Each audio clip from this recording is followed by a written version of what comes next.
In the first episode of the two-part series on Penghu, Taiwan, we bring you around the island to visit the various attractions. From nature phenomenon to attractions with deep cultural and historical significance, we got them all covered. So join us and find out why you need to add Penghu to your next Taiwan itinerary. Today we are heading to Penghu. It's actually quite hard to get the transportation there because it is a long weekend here in Taiwan. We ended up having to change our initial plan. So now we will be heading over to Jiayi by a TRA train, and then we will be sitting a private charter to the harbour where we will take the ferry to Penghu. So see you in Penghu. Yep, we will see you when we get there.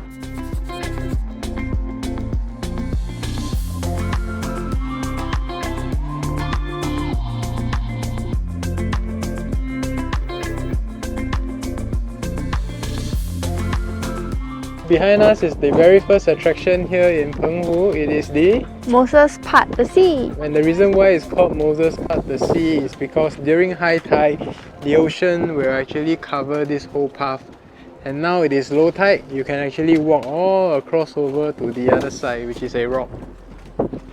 So we read online that this phenomenon only happened in 2 places in the world, and Penghu is one of them. So of course we will need to visit this place when we are in Penghu. It's very unique that there is a clear line between the beach and the sea. And one thing to take note, don't wear shoes that have very thin sole because the stones are very pointy and you will regret it. And we're now back at our accommodation for the night. We decided to rest early today because today was a very long travelling day and we're still a little bit seasick from the ferry. The ferry is really like a roller coaster ride. Everyone had an anti-nausea pill before they head to the ferry, but we didn't. And we actually heard the puking orchestra inside the ferry. It was non-stop puking from a lot of people at the back and at the side of us. So if you are ever going to Penghu by ferry, do take the seasick pill.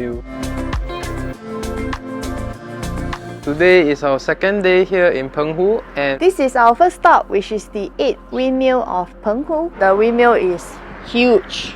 So you can actually go all the way up to the windmill park here, and we just walk a little because it seems like a pretty long walk and we have a lot to cover today. That's why we decide to head back here. And at this sheltered area, you can actually see 5 out of the 8 windmills. Okay, on to the next attraction. We will see you when we get there. Behind us is our second attraction for the day. It is the Houliao Paradise Road. It may look very normal, so we are going to go nearer to see why is it called the Paradise Road. We will see you when we get there.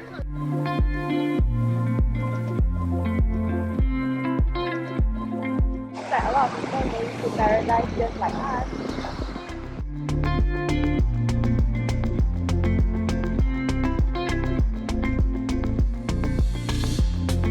And the next attraction, Hongliang Banyan Tree. This is not a huge banyan tree, but it's an alley that's full of banyan trees. It's a very good spot for photo shooting. Let's go check it out.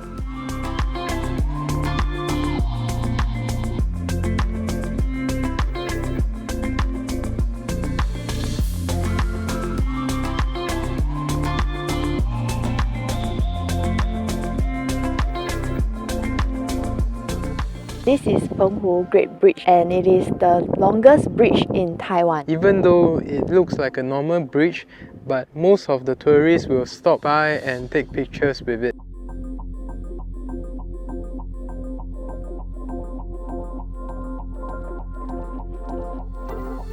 Behind us is the next attraction here at Penghu. It is the Whale Cave! And it's the whale cave because it looks like a whale coming out of the ocean. Can you see the eyes of the whale? We are now at the Xiyu Lighthouse. This place is the furthest from the main Penghu town and it takes about 45 minutes to get here. This lighthouse is built in 18th century, so it's an old lighthouse. I think they regularly paint it white. It's really white and it's really well maintained. Now on to the next attraction. We'll see you when we get there.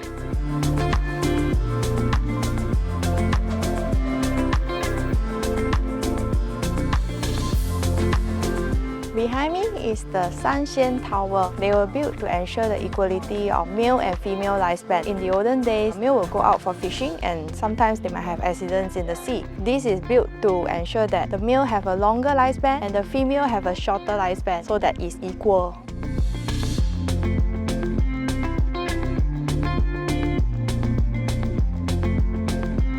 Behind me is the Chixi basalt. This basalt is pretty unique because it's in a column pattern. In order to take a photo like us, you will need to go through a short pathway of unstable rock. So do be careful while you are walking to the basalt.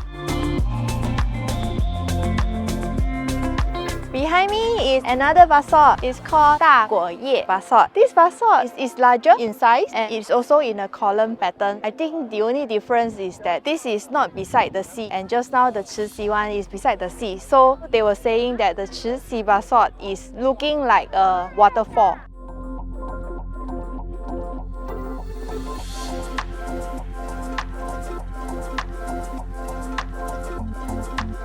We have the whole basalt all to ourselves. This is a secret basalt located behind the 大果叶 basalt.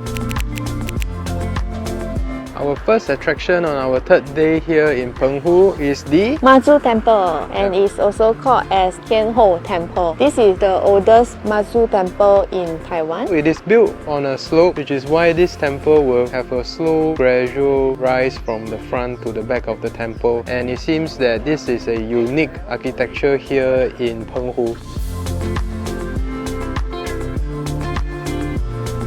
Just beside the Mazu Temple, there is a shopping street called Zhongyang Street. This is an old and traditional shopping street. We are now at Jingguitou Fort and we are here not for the cannon. We are here to see the view of the Mazu and the Rainbow Bridge. It's a secret spot.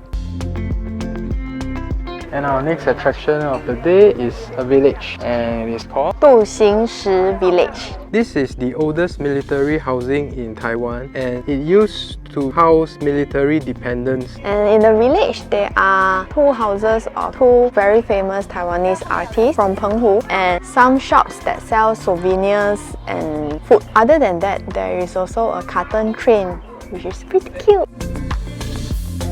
We are now at Penghu Guanyin Temple. The interesting thing about this temple is the two lions in front. According to the introduction, this is a very old lion. These two lions are built in 1887. It's built using the cement, glutinous flour, and brown sugar. Pretty interesting. They are the only two lions in Taiwan that built using those materials. And according to the introduction, is indestructible. Next up, Rainbow Bridge, which is just located opposite the Guanyin Temple. It's a pedestrian-only bridge.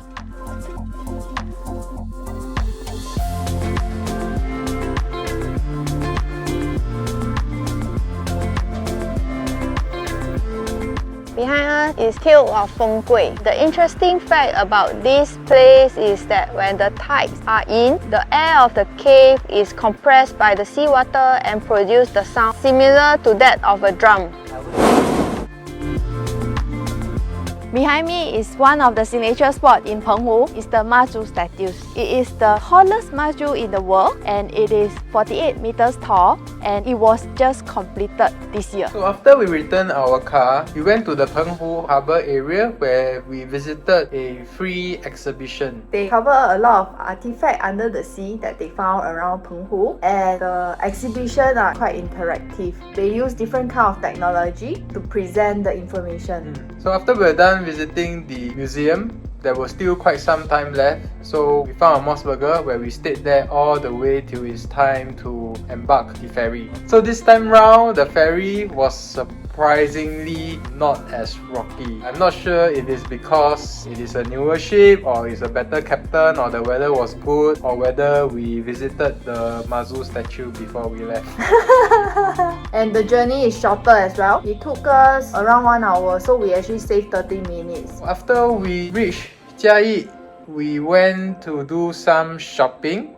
We went to the nice plaza of Jiayi. They do have a lot of Japanese stores like Muji, Uniqlo, GU. As it was pretty late, we quickly had dinner at a restaurant visit the shopping center before making our way back to our accommodation. It was a very nice accommodation, but we didn't really spend much time there because we need to head to Al Ihsan in the very early morning. And now we are recording this at our Hotel. Yeah, it's the Sun Moon Lake Hotel, so it's a few days forward. Thanks for joining us in Penghu. We'll see you in our next episode.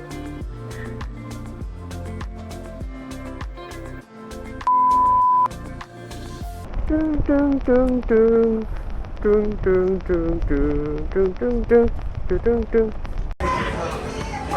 from the dragon, come up through the tiger. Behind me is the 4-eye well. It's pretty unique because usually well is in one big hole, but this has 4 holes.